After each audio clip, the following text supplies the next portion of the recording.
నమస్తే, నా పేచర్ మీరు చూస్తున్నది చరణ్ షో. ఫ్రెండ్స్, ప్రభాస్ గారు ఏదైతే పాన్ ఇండియా సినిమాలు ఏదైతే తీసుకొచ్చారో, ఇంట్రడ్యూస్ చేశారో విత్ రాజమౌళి గారితో, సో అదే మొత్తం అన్ని సినిమాలకి కూడా ఒక కేర్ ఆఫ్ అడ్రస్ అయితే అయిపోయింది.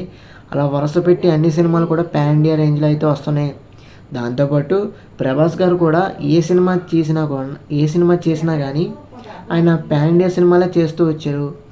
అటు బాహుబలి కానీ, సాహో కానీ, ఆదిపురుష్ కానీ, రాధేశ్యామ్ కానీ, ఇలా experimental movies, concept oriented movies ఇవన్నీ చేస్తూనే ఈయన ఇప్పుడు ప్రభాస్ గారు కన్నడ డైరెక్టర్తో ఎవరైతే కేజీఎఫ్ తీసిన బ్లాక్ బస్టర్ సక్సెస్ అందించిన, కన్నడ ఇండస్ట్రీకి ఒక సెట్ ఆఫ్ రేంజ్ని పెంచిన director, star director Prashanth Neel garu అయితే ప్రభాస్ గారితో టైఅప్ అయ్యి ఈ రోజున ఒక సలార్ సెన్సేషనల్ మూవీ తీసుకొచ్చిన సలార్ సినిమా వీళ్ళిద్దరి కాంబినేషన్లో ఇప్పుడు కూడా మనకి జియో హాట్స్టార్లో విపరీతమైన ట్రెండింగ్ అయితే అవుతుందండి. సో అలాంటి గొప్ప సినిమా ఈ రోజున వచ్చిన సంవత్సరం అయినా కానీ ఇంకా జియో హాట్స్టార్లో ట్రెండింగ్లో అవుతుందంటే ఆ సినిమా ఇంపాక్ట్ అనేది ఏ విధంగా ఆడియన్స్లో ఉందని మనం గ్రహించాల్సిన అవసరం అయితే చాలా అంటే చాలా ఉంది. ఎందుకంటే విపరీతమైన యాక్షన్ సినిమా ఇది. ఏమీ కామెడీ కానీ, ఏదైనా సాంగ్స్ కానీ ఇలాంటివి ఏమి ఉండవు. Complete action movie. అందులో మదర్ సెంటిమెంట్ కానీ, ఫ్రెండ్షిప్ సెంటిమెంట్ కానీ, అటు ప్రభాస్ గారి ఎలివేషన్స్ కానీ ఇవన్నీ కూడా ఒక సెట్ ఆఫ్ జోన్లో ఏంటంటే నడిచినాయి. నడవటం వల్లే సినిమా ఈ రోజున అటు థియేటర్ వైజ్గా కానీ, అటు ఆఫ్లైన్ వైజ్గా కానీ, అంటే ఓటీటీ ప్లాట్ఫామ్స్లో కానీ, అంటే జియో హాట్స్టార్లో కానీ విపరీతంగా ట్రెండింగ్ అవుతుందండి. ఆడియన్స్కి ఇంపాక్ట్ క్రియేట్ చేస్తుందంటే మనం అర్థం చేసుకోవాల్సిన అవసరం ఎంతైతే ఎంతో ఉంది. సో అలాగే మన ఛానల్ మీరు ఫస్ట్ టైం చూస్తుంటే తప్పకుండా మన ఛానల్కి లైక్ చేయండి, షేర్ చేయండి, సబ్స్క్రైబ్ చేసుకోండి. తప్పకుండా మన ఛానల్ అయితే రెగ్యులర్గా ఫాలో అయితే అవుతూ ఉండండి. సో మెయిన్ టాపిక్ వచ్చేసరికి ప్రభాస్ గారు ఏదైతే క్రియేట్ చేశారో పాన్ ఇండియా సినిమాలు అనేవి, ప్రతి హీరో కూడా ఈ రోజున ఆయన వేసిన రూట్లోనే అందరూ కూడా పాన్ ఇండియా రేంజ్కి వెళ్ళి మన తెలుగు సినిమాని ఎక్కడికో తీసుకెళ్లారు. అటు రాజమౌళి గారైనా, ప్రభాస్ గారైనా వీళ్ళిద్దరు కలయికలో, వీళ్ళిద్దరు కాంబినేషన్లో ఒక రేంజ్కి అయితే తీసుకెళ్ళడం అయితే జరిగింది. సో అదేవిధంగా కన్నడ నుంచి ప్రశాంత్ నీల్ గారు కూడా ఒక కేజీఎఫ్ లాంటి యూనిక్ స్టోరీని, యూనిక్ సబ్జెక్ట్ని పట్టుకొని యష్ లాంటి ఒక స్టార్ హీరోని తీసుకొని ఆయన ఆ సినిమాతోనే ఒక స్టార్ అయ్యారు, స్టార్డమ్ పొందారు. అలాంటి యష్ గారు కూడా 2 పార్ట్ల కింద సినిమా చేసి ఈ రోజున విపరీతమైన క్రేజ్ అయితే కన్నడ నుంచి అటు మొత్తం హోల్ ఇండియాను కూడా షేక్ చేయడం అయితే జరిగింది కేజీఎఫ్తో. అలాంటి సెన్సేషనల్ డైరెక్టర్, స్టార్ డైరెక్టర్ ఈ రోజున మన ప్రభాస్ గారితో టైఅప్ అయ్యి ఒక సలార్ లాంటి అద్భుతమైన సినిమా తీసి అటు థియేటర్స్లో కూడా ఆడియన్స్ని మెప్పించి, ఇటు ఓటీటీలో కూడా ఆడియన్స్ని మెప్పించి ఈ రోజున సినిమా అనేది విపరీతంగా ట్రెండింగ్ అయితే జరుగుతుందండి. అటు జియో హాట్స్టార్లో సినిమా వచ్చి ఆల్మోస్ట్ 1 year అయింది.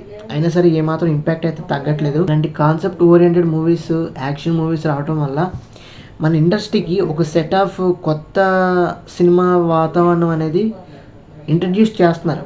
ఇలాంటి స్టార్ డైరెక్టర్స్ కానీ, మన ప్రభాస్ గారు కానీ ఇలా ఇంట్రడ్యూస్ చేయడం వల్ల ఫిలిం మేకింగ్ కూడా, ఫిలిం ప్రాసెస్ కూడా చేంజ్ అవుతూ ఉంటుంది. సో దాన్ని బట్టి ఏంటంటే మనకి సినిమాలు అనేవి రొటీన్గా కాకుండా కొంచెం ఫ్రెష్ కంటెంట్తో, కొంచెం యాక్షన్ కంటెంట్తో ఇలా కొత్తగా వచ్చే జనరేషన్స్కి ఒక విధమైన విజువల్ ఫీస్ట్ కానీ, అటు స్టార్డమ్ ఫీస్ట్ కానీ ఇవన్నీ కూడా ఇవ్వటం అయితే జరుగుతుంది ఈ రోజున. సో అలా ఉండటం వల్ల ఇండస్ట్రీ కూడా ఒక విధమైన రేంజ్ అయితే పెరుగుతుంది. తెలుగు ఇండస్ట్రీకి మరీ ముఖ్యంగా ఒక ఆస్కార్ లెవెల్ రేంజ్కి వెళ్ళిందంటే అది గొప్పతనం అనే మనం చెప్పుకోవాలి. ఈరోజు తెలుగు ఇండస్ట్రీలో మన తెలుగు హీరోలు చేసిన ఇంపాక్ట్ అనేది ఏ ఇండస్ట్రీ కూడా ఇంపాక్ట్ అనేది చేయలేకపోతుంది. కోర్స్ మన హాలీవుడ్ నుంచి కూడా ఇలాంటి అప్రిషియేషన్ పొందిందంటే మన తెలుగు సినిమా ఇండస్ట్రీ, మన తెలుగు డైరెక్టర్స్ కానీ, మన సౌత్ డైరెక్టర్స్ కానీ, మన సౌత్ హీరోస్ కానీ, ముఖ్యంగా మన తెలుగు హీరోస్ కానీ ఒక మంచి రికగ్నైజేషన్ పొందారంటే అటు నేషనల్ లెవెల్గా కానీ, ఇంటర్నేషనల్ లెవెల్గా కానీ అది కేవలం ప్రభాస్ గారు, రాజమౌళి గారు యొక్క డెడికేషన్తోనే సాధ్యమైంది. సో అలా ఏంటంటే ఈ రోజున సలార్ అనేది ఒక విధమైన సెన్సేషన్ అయితే క్రియేట్ చేసింది. సో ఇంకా ఏదైతే పార్ట్ 1 ఏదైతే రిలీజ్ అయిందో అది ఆల్మోస్ట్ సంవత్సరం అయితే అయింది. ఇప్పుడు పార్ట్ 2 అనేది మనకి ఫర్దర్గా వస్తుందండి. షూటింగ్ అయితే స్టార్ట్ అవుతుంది త్వరలోనే. ఎందుకంటే ప్రస్తుతం ప్రశాంత్ నీల్ గారు ఎన్టీఆర్ గారితో అయితే ఒక సినిమా అయితే చేస్తున్నాను అనమాట. ఫస్ట్ షెడ్యూల్ వచ్చేసరికి కంప్లీట్ యాక్షన్ సీక్వెన్స్ అయితే జరుగుతుంది. అది ఈ నెల అంతా, ఫిబ్రవరి నెల అంతా కూడా అదే జరుగుతుంది. మార్చ్ నుంచి సెకండ్ షెడ్యూల్ అయితే స్టార్ట్ అవుతుందన్నమాట. అప్పుడు ఎన్టీఆర్ గారు అయితే జాయిన్ అవుతారనమాట. సో అలా ఏంటంటే అటు ప్రభాస్ గారు కల్కి, రాజాసాబు, స్పిరిట్ ఇవన్నీ చేస్తూనే ఇటు పక్కన ప్రశాంత్ నీల్ గారు ఒక పక్కన ఎన్టీఆర్ గారితో, ఇంకో పక్కన కేజీఎఫ్ 3 కూడా ఉంది మనకి. ఆ ప్రాజెక్ట్ గురించి కూడా ఆలోచన అయితే చేస్తున్నారు. అది పక్కన పెడితే కనుక ఎన్టీఆర్ గారితో ప్రజెంట్ అయితే చేస్తున్నారు. ప్రశాంత్ నీల్ గారు కూడా ఒక పక్కన బిజీ అవుతున్నారు. సో అన్ని సినిమాలు కూడా సక్సెస్ అవ్వాలని మనస్ఫూర్తిగా అయితే కోరుకుందాం. దాంతోపాటు ఆస్కార్ కూడా వెళ్ళాలని మనస్ఫూర్తిగా అయితే కోరుకుందాం. సో ఇది ఫ్రెండ్స్, ఓవరాల్గా సలార్ 1 ఇయర్ నుంచి అటు ఓటీటీలో, జియో హాట్‌స్టార్‌లో విపరీతంగా ట్రెండ్ అయితే అవుతుందన్నమాట. సో ఏమాత్రం కూడా దాని యొక్క క్రేజ్ అనేది తగ్గలేదు. దాని ఇంపాక్ట్ అనేది ఇంకా ఇంకా ఇంకా ఇంకా పెరుగుతుంది కానీ తగ్గట్లేదు.